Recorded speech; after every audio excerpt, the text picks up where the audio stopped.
कहानी के शुरुआत में ही हम शॉन और हैंक को देखते हैं। वो दोनों एक आइलैंड पर जाने के लिए सबसे पहले एक बोट कैप्टन को उस आइलैंड पर ले जाने के लिए राजी करना चाहते हैं, लेकिन वो आदमी मैप की लोकेशन देखते ही बोल देता है कि इस जगह पर जाने का मतलब है साक्षात यमदूत के पास जाना, क्योंकि समुद्र के इस सबसे भयानक हिस्से में बड़े बड़े चक्रवात चलते रहते हैं, इसलिए इस जगह को जहाजों का कब्रिस्तान कहा जाता है। यहाँ तक कि शॉन उसे $1000 ऑफर करता है, फिर भी वो राजी नहीं होता। ठीक तभी $1000 की बात सुनकर पास से एक आदमी आकर बताता है कि उसका नाम कैप्टन गबातो है। वो खुद को पालाऊ का सबसे बेस्ट कैप्टन क्लेम करता है और बोलता है कि इस जगह पर सिर्फ वही उन्हें ले जा सकता है। ये बात सुनकर हैंक और शॉन खुश होकर उसके पीछे पीछे जाते हैं और एक बहुत बड़ा यॉट देखते हैं। यॉट देखकर उन्हें लगता है कि शायद यही गबातो का जहाज है, लेकिन जब वो पास में खड़े एक टूटे फूटे हेलीकॉप्टर की तरफ इशारा करता है तो हैंक और शॉन दोनों के होश उड़ जाते हैं। तभी गबातो की आवाज सुनकर हेलीकॉप्टर के अंदर से उसकी बेटी कालाइनी बाहर आती है, जिसे देखकर शॉन पूरी तरह क्रश खा जाता है।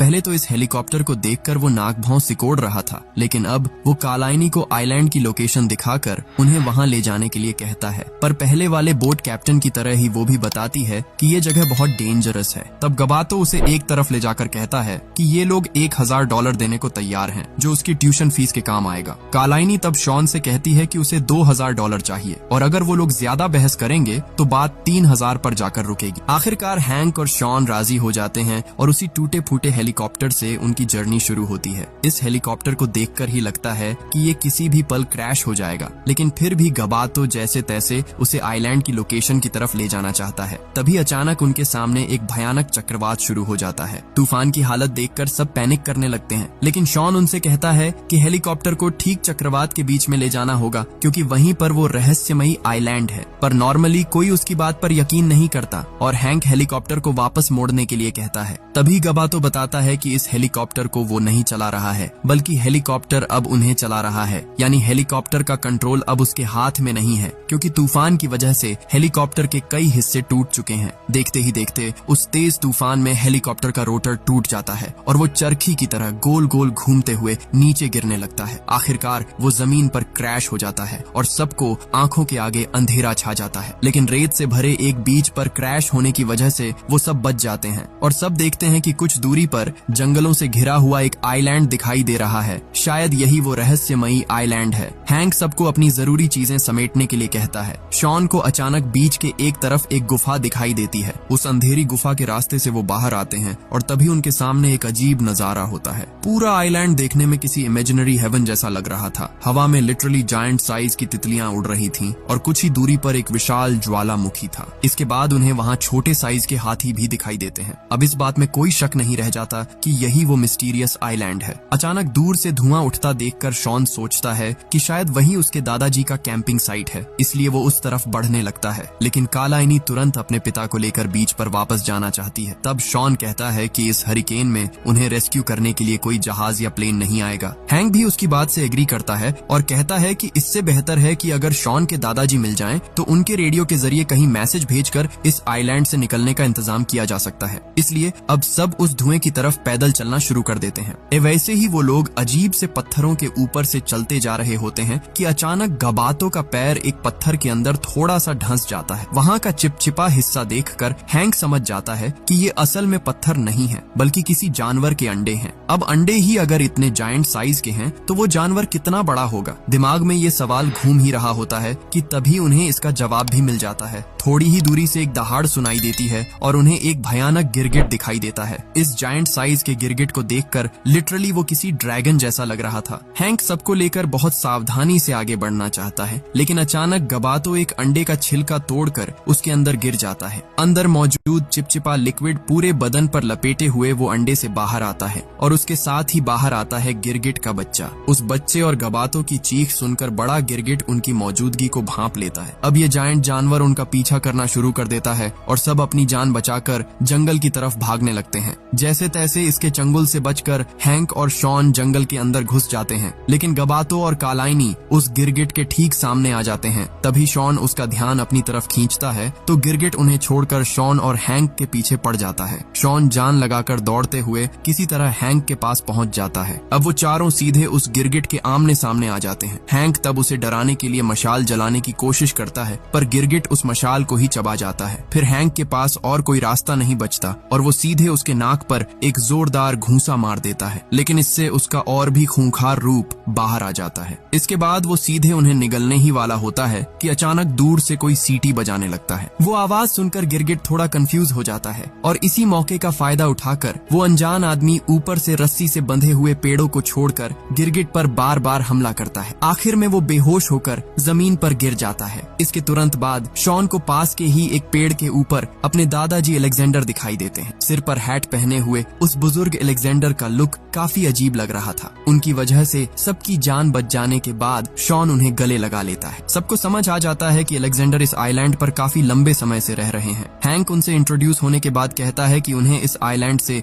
जल्द बाहर निकलना होगा। अलेक्जेंडर बताते हैं कि कुछ ही देर में यहाँ रात होने वाली है और तब ये आइलैंड और भी ज्यादा खतरनाक हो जाएगा, इसलिए उन्हें आज की रात यहीं बितानी चाहिए। उनकी बात मानकर सब उनके पीछे पीछे चलने लगते हैं। इसके बाद अलेक्जेंडर सबको अपना खुद का बनाया हुआ घर दिखाते हैं। आइलैंड के पेड़ पौधों और बोट से लाए गए कुछ सामानों का इस्तेमाल करके उन्होंने एक कमाल का घर बनाया था। यहाँ तक कि घर की लाइटें भी असल में बक्सों के अंदर जायंट साइज के जुगनुओं को रखकर बनाई गई थी। मतलब बिल्कुल एडवेंचर लेवल का घर। यहाँ तक कि उनका रेडियो भी उन्होंने खुद ही तैयार किया था। हालांकि रेडियो से मैसेज भेजने के लिए आसमान में मौजूद सैटेलाइट को इस आइलैंड के ऊपर आना होगा और वो सैटेलाइट ऐसी पोजीशन में अब से 6 हफ्ते बाद ही आएगा। इसका मतलब उन्हें पूरे 6 हफ्ते यहीं फंसे रहना होगा। ये बात सुनते ही हैंक और कालाइनी बहुत ज्यादा निराश हो जाते हैं। वैसे भी शॉन का सौतेला बाप होने की वजह से अलेक्जेंडर हैंक के साथ काफी रूखा बर्ताव कर रहे होते हैं। खैर, वो सबको प्रॉमिस करते हैं कि अगली सुबह वो उन्हें एक ऐसी चीज दिखाएंगे जिसे देखकर सब हैरान रह जाएंगे। इसी तरह रात बिताने के बाद अलेक्जेंडर अपने वादे के मुताबिक ठीक अगले दिन सुबह सबको आइलैंड के पास एक जगह पर लेकर जाता है। उस तरफ जैसे ही सबकी नजर पड़ती है उनके होश उड़ जाते हैं। वहाँ पर कहानियों में सुनी जाने वाली वो खोई हुई नगरी अटलांटिस थी, जिसके बारे में जूल्स वर्न ने अपनी किताब में लिखा था। बहुत समय पहले इंसानों ने यहाँ इस अनोखे शहर को बसाया था।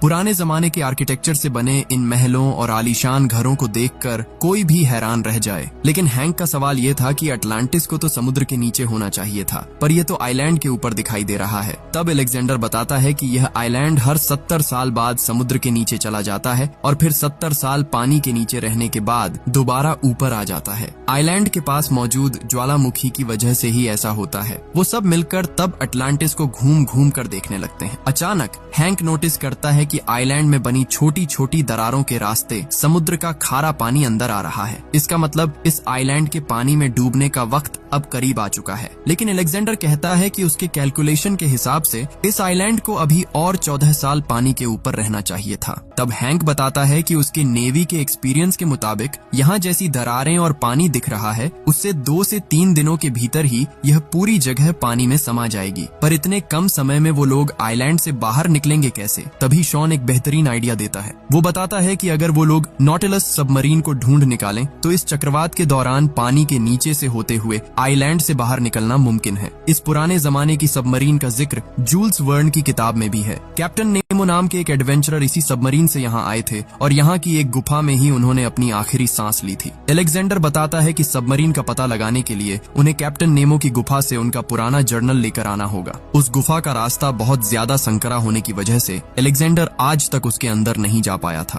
तब कालाइनी उस गुफा के अंदर जाने के लिए तैयार होती है। फिर लताओं और रस्सियों के सहारे वो उस संकरी पत्थरीली गुफा के अंदर उतर जाती है। अजीब और डरावने माहौल वाली इस गुफा में चारों तरफ इंसानी हड्डियां बिखरी पड़ी थीं। उन्हीं के बीच एक कुर्सी पर खुद कैप्टन नेमो बैठे हुए थे, जिनके हाथ में वो जर्नल था। शायद इसी कुर्सी पर बैठे बैठे उन्होंने दम तोड़ा था। इतने सालों तक गुफा के बंद माहौल में रहने की वजह से उनकी बॉडी एक मम्मी में बदल चुकी थी। तभी जैसे ही कालाइनी उनके हाथ से वो जर्नल खींचती है, वहाँ से एक बहुत बड़ा कनखजूरा निकल आता है। वो डर के मारे उस कनखजूरे को झटक कर दूर फेंक देती है, पर तभी अचानक ऊपर से एक जोरदार आवाज होती है। अगले ही पल पूरी गुफा ताश के पत्तों की तरह ढहने लगती है। कालाइनी अपनी जान बचाकर तेजी से दौड़ती है और किसी तरह जर्नल लेकर ऊपर आने में कामयाब हो जाती है। जब उसे ऊपर खींचा जा रहा होता है तो वो सीधे शॉन के ऊपर जाकर गिरती है और शॉन को इस बात से थोड़ी खुशी ही होती है। कैप्टन नेमो के जर्नल से पता चलता है कि नॉटिलस सबमरीन आइलैंड के दूसरी तरफ एक गुफा के अंदर रखी हुई है। वहाँ जाने के 2 रास्ते हैं। अगर कोई सेफली जाना चाहता है तो उसे आइलैंड के 4 चारों तरफ किनारे से घूमकर जाना होगा, लेकिन उसमें बहुत ज्यादा वक्त लगेगा। इसके बजाय अगर आइलैंड के बीचों बीच से जाया जाए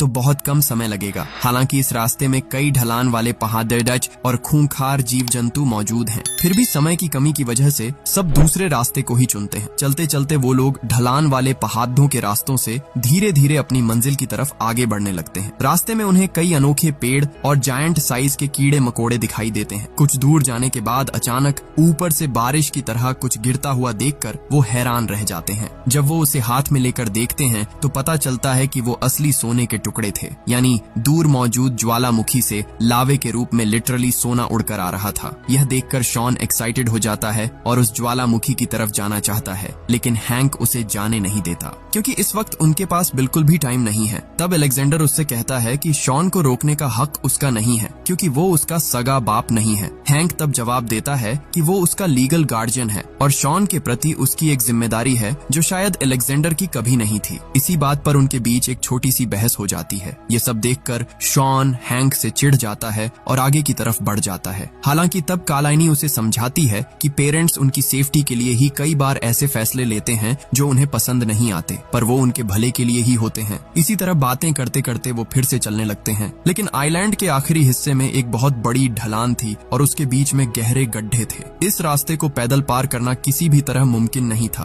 तभी अलेक्जेंडर एक ऐसा काम कर बैठता है जिसकी किसी ने कल्पना भी नहीं की थी। वो एक जायंट साइज की मधुमक्खी की पीठ पर बैठ जाता है और कहता है कि यही हमें आइलैंड के दूसरी तरफ पहुंचाएंगी। विशाल साइज के होने के बावजूद ये काफी शांत होती हैं और इन्हें आसानी से कंट्रोल किया जा सकता है। उसे देखकर शॉन भी एक दूसरी मधुमक्खी की पीठ पर सवार हो जाता है। फिर कालाइनी भी उसके साथ बैठ जाती है। वहीं हैंक और गबातो एक और मधुमक्खी की पीठ पर बैठ जाते हैं। इसके बाद उनकी मदद से वो आसानी से उड़ते हुए पहाड़ों को पार करके आगे बढ़ने लगते हैं। उड़ते वक्त नीचे का नजारा देखने में किसी जादुई स्वर्ग जैसा लग रहा था, लेकिन इसी बीच अचानक गबातो के चेहरे पर सफेद रंग की कोई चीज आकर गिरती है। हाथ से छूकर उसे एहसास होता है कि ये असल में किसी पक्षी की बीट है। फिर जैसे ही वो ऊपर की तरफ देखते हैं उन्हें एक जायंट साइज की चिड़िया दिखाई देती है। उस चिड़िया का इरादा मधुमक्खियों के साथ साथ उन्हें भी अपना निवाला बनाने का था। हालात बिगड़ते देख वो तुरंत अपनी मधुमक्खियों को गाइड करके जंगल के अंदर ले जाते हैं। उनके पीछे पीछे कई सारी चिड़ियाओं एक साथ मिलकर उनका पीछा करने लगती हैं। पेड़ों के बीच से खतरनाक तरीके से उड़ते हुए वो किसी तरह उन चिड़ियों से बचने की कोशिश करते हैं, लेकिन यह चेज लगातार जारी रहता है।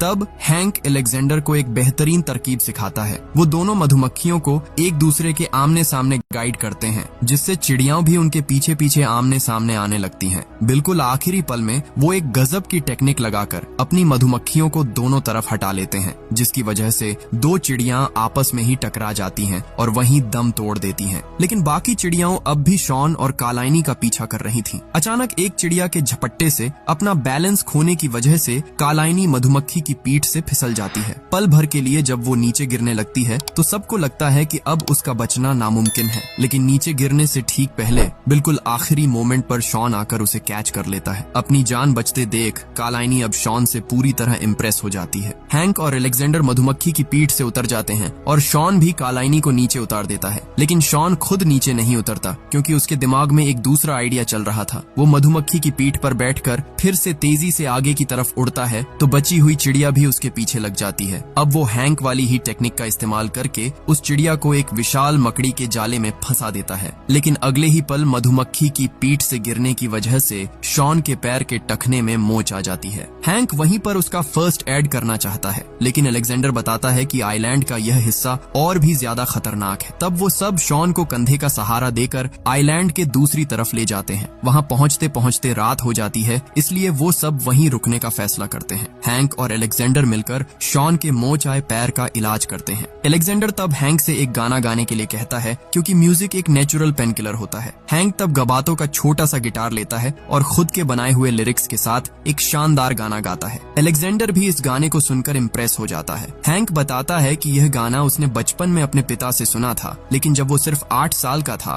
तब उसके पिता उसे छोड़कर चले गए थे। खैर, वो सब वहीं पर रात बिताने की तैयारी करते हैं। रात को सोने से पहले गबातो अपनी बेटी से पूछता है कि क्या वो शॉन को पसंद करती है। जवाब में कालाइनी कहती है कि अगर वो उसे पसंद कर भी ले तो भी उनके बीच कुछ होना पॉसिबल नहीं है, क्योंकि शॉन इस एडवेंचर के खत्म होते ही यहाँ से लौट जाएगा और फिर से कॉलेज की पढ़ाई शुरू कर देगा, जबकि कालाइनी अपने छोटे से आइलैंड पालाऊ वापस चली जाएगी। गबातो तब कहता है कि वो भी उसे कॉलेज में पढ़ाना चाहता है और इसके लिए वो कुछ भी करने को तैयार है। इसी तरह बातचीत के बाद रात को सब सो जाते हैं। अगली सुबह उठते ही शॉन को अपने बिल्कुल पास पानी दिखाई देता है।